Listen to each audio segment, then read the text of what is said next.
Hey YouTube, league turnover today. So it is Great League again, and it is a Fossil Cup, I believe, as well.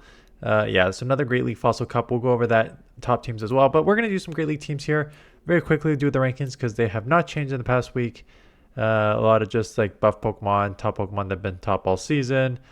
Um, you know, there's nothing on this list that should shock you. And if you've played in the Great League over the past month to 2 months, none of these Pokemon that are on the top 30 list should surprise you. They are everywhere. Okay, let's just jump right into it. I got four of my teams, and then I got one from Home Slice, one from Axen, and one from FP Sticks. So let's start with mine. The hunting edgy slash team that went 8-2 without seeing an edge such at all. So Gastrodon, Ferret, Talonflame. This is one of the oldest balanced teams sort of in the book.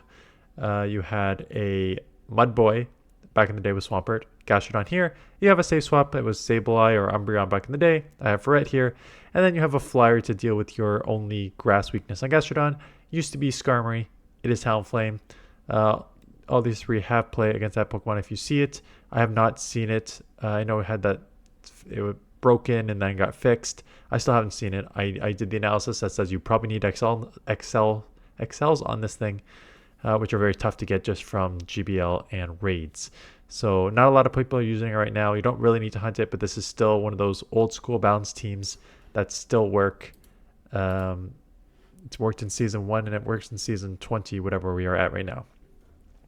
Lurantis Double Fire. I used Double Fire to hit Legend last season. I think Fire only got stronger this season because Bug got buffed and Steel got buffed, and there's two things right there that Fire beat.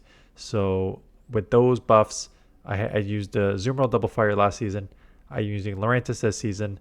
I think Stab Leaf Blade is probably one of the best moves in the game in terms of like damage per energy. It's so quick to get to.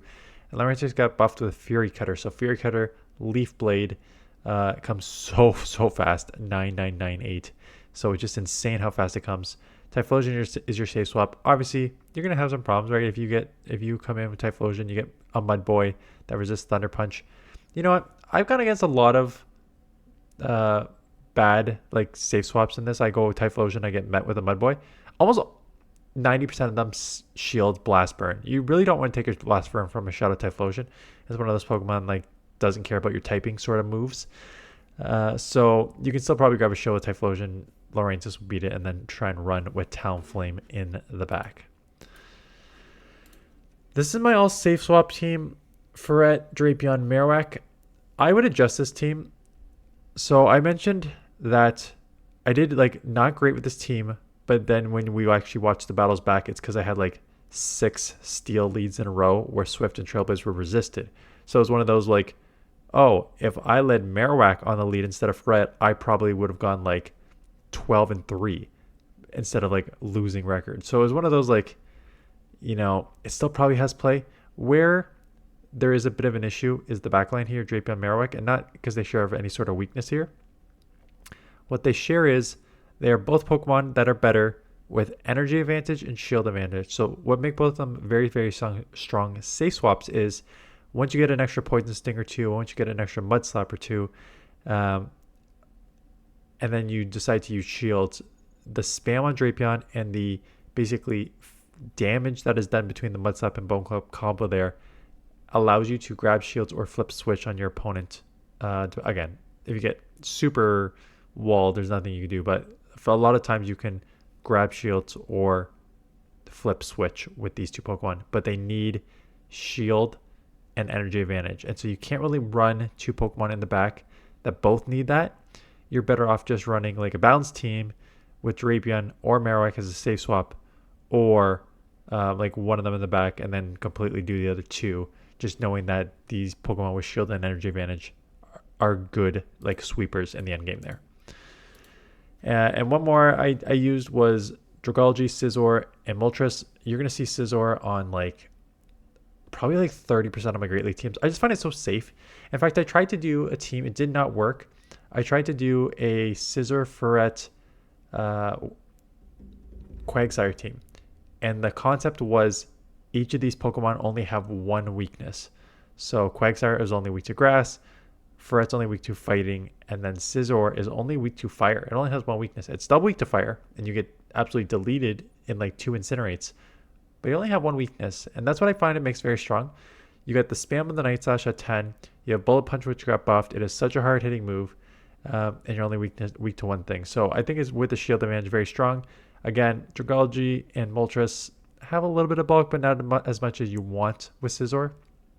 But Dragalge, as I mentioned in the video when I put it out, is a very, very underrated Pokemon right now. I didn't Beyond the Hype with it. I'm like, oh, this plays way better with Acid. And then I had not used it again until this team. And then I'm like, oh yeah, this Pokemon's good, still good. So not a Pokemon you see a ton of, but definitely one where the typing alone can cause some problems to opponents just because that half Dragon resists a lot. It resists fire, it resists water, it resists grass. So between those three alone, doing great against some of the main meta Pokemon. And then the poison, there's a lot of ground out there. So poisons has some strengths, resisting like bug and stuff, but also some weaknesses. Okay, these three teams are sort of recent from these content creators and ones that I think that have some play, but also one that you probably just need to know that they're out there and how to like build against them almost. So, whenever someone says I'm top 15 in the world, that's a pretty easy way for people to say, I'm going to try that team out. So this was Home Slice, top 15 in the world, Runerigus, Fortress, and Regidrago. And so Reggie is probably the best dragon. I still think Dragalge is pretty good, but this is probably a top 2 dragon in the Great League right now. That dragon, Dragon Breath is a hard hitting damage move, and you got that Dragon Energy, which is a good charge move. Straight Dragon, limitations in that. Runerigus. Not many people use Runerigus because why would you run Runerigus when there was okay, let me this is more history here. You would never really use Runerigus when Cofagrigus was a thing because at the time the moveset on Cofagrigus was just much better. You had like a Dark Pulse and a Shadow Ball with Shadow Claw.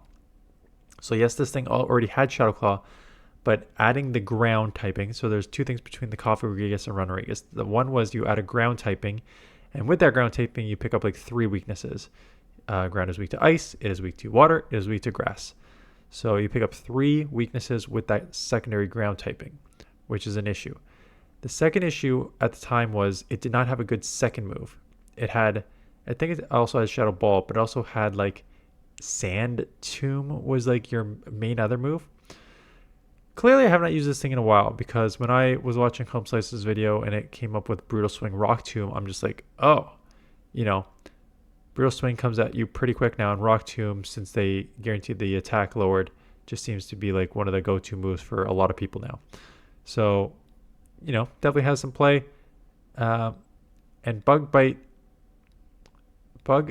Fortress.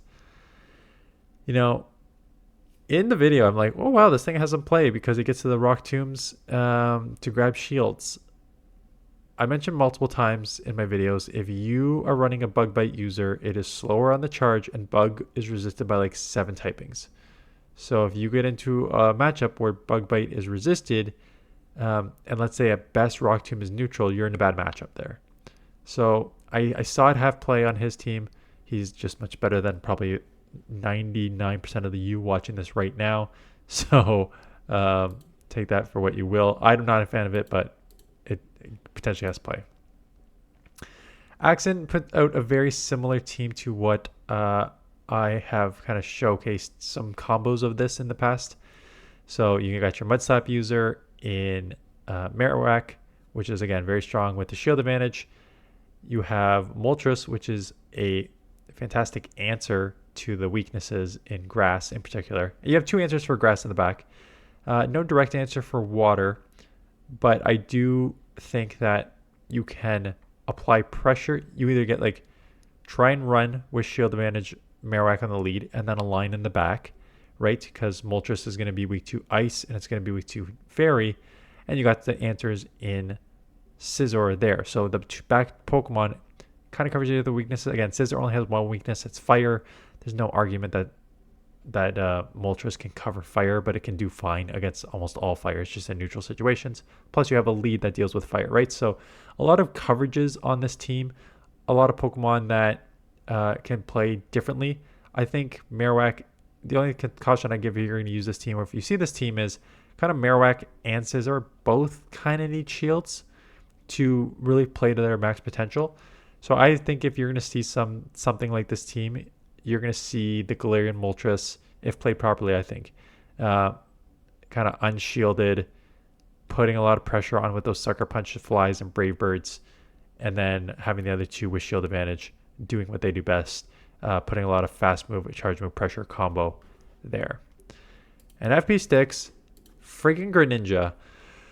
I don't know if he was the first one to put it out or other content creators put out, but I've seen Greninja everywhere. And God, is it an issue for a lot of my teams, because you got like, I had like Scizor, which you just get like outpaced, and your Glacier, so Hydro Cannons are one shot, and Bullet Seeds resisted. And then you have Verret, which Sucker Punches resisted. So unless you, and this thing, just Hydro Cannon is such a fast, it's such an attack heavy Pokemon, and Water Shuriken is such a fast charging move that you really need to shield up a lot of these Hydros. It puts on a lot of pressure. It is super, super, super glassy, so it is not surprising that it is built with two bulky Pokemon in the back that can also handle its weaknesses. You are weak to fighting, so you have you have a Ghost and a Flyer in the back here that can deal with fighters. You're also weak to Fairy. You don't have a legit Fairy answer here, but you have just enough spam between the back two Pokemon and enough bulk between the last two Pokemon to kind of deal with that. And that's the thing. And then Electric, again, you can kind of combo it. Dedenne may be a little bit of an issue, but the Water Shuriken comes at the Hydro Cannon comes at such a speed. Like Dedenne and Morpeko, you can kind of just like out Hydro them and stay in that lead if you really want to. So definitely has some play. This is wow, a world champion has a smart team build. Like, if you're going to use a glassy Pokemon, running it with like two bulky Pokemon in the back is how I would almost always run this. So if you see a lot of the Shadow Scizor teams that I use, it's usually with some sort of like, I think I use like a Shadow Scizor, Jellicent, and like another bulk Pokemon back. Like basically same sort of concept is, oh sorry, this is FP Sticks. But still, previous number one player. That you build it with bulk Pokemon in the back that can just absorb damage, and you just use shields on the glassy Pokemon in the front. So FP Sticks. It's so funny because I wonder how long he's going to be around. Because I know he's going to go back. I know he's a teacher now, full time in the US. So we'll see if he continues posting in September. But that's one, for those of you who just kind of do not know the history of the Pokemon Go Battle League, FP Sticks was not only a top battler, like constantly in the top 10 to 15 leaderboard. He was one of those content creators that I tried to sort of mold myself after. It was really like three of them: him, Wallower, and Tho. And all three of them were the ones who, all three of them were just like insane battlers, which I'm not. But I think all of them did a fantastic job at explaining different like mechanics of the game and different like reasons as to like, I'm using this team because of this, and this is how you use it, and this is what I did in this scenario, and this is why I did it, as opposed to again, to each their own, and each content creator is different. I've never been like a shoutcaster. A shoutcaster is just a fancy way of saying like play-by-play announcers, and there are people like Home Slice and Rise who like love being play-by-play announcers. In fact, they like love, like Rise has done play-by-play like professionally for like esports, and Home Slice loves doing the play-by-play for the Play Pokemon Championship. So a lot of those guys are just like play-by-play announcers, which is not what I do. Half the time I don't even talk about the battles. I'm just off explaining something else. But FP Sticks, Tho, and Wallower are definitely the ones that I molded myself after, this channel after, and unfortunately Wallower's gone pretty much for good. Tho came back for a little bit there, and then he kind of vanished again. And FP Sticks, after a 2-year hiatus, has just come back, but I know he's a teacher, And I know he can grind out these videos in July and August. I don't know if he'll be able to grind them out in September. But that is just sort of an aside of the GBL content creator history. And one other thing I'll talk about the content creator history. The meta is evolving at a very, very rapid pace, I'm finding. In the past, it was just like, and again, I've talked about this before. In the past, it was just a smaller range of Pokemon that were viable. So you had just like set core groups of Pokemon that were used by almost everyone, and then some variation. So like the Medi and Lantern and Registeel and Trevenant and Walrein, and like you had these cores. So it wasn't a variety. This season seems to be the Wild West. It is truly like you will see hundreds upon hundreds of different Pokemon and teams out there. And content creation has evolved to the point where it's just like, I'm putting out multiple videos a day. I know Yonkis puts out multiple videos a day. I know other people are putting out like at least one video a day and streaming on the other hand. So it's just like, there's so much content coming at you, and there's so many variations of teams that you can't get into a rhythm with any team because the meta changes so frequently, because content creators put out a ton of teams. There's a ton of new teams going live here, and then everyone is copying all these different content creator teams, and that shifts the meta. So it did not used to be, it was not like this before with content creation. It was just like content creators were kind of just like excited to battle and stuff like that. And now it's just like almost a race to put out how many teams you can put out, and it's affecting the meta more than it used to. And I think it's a mixture of like how many viable Pokemon there are now. I kind of mentioned this before. In previous seasons, there was like a core 4 or 5 that like were on 80% of teams, and then that like third Pokemon was varied. And now it's just like there's like 90 viable Pokemon in Great League, so choose some together here, right? So anyways, that's just an aside, as I do. And with that, I will say thanks for watching. I did the Fossil Cup team maybe earlier today. I think this is gonna go out in the afternoon, and we'll do Fossil Cup in the morning. So check that out. Let me know which of those you are going to play this week. And that is it. So thanks for watching. I'll see you guys in the next one.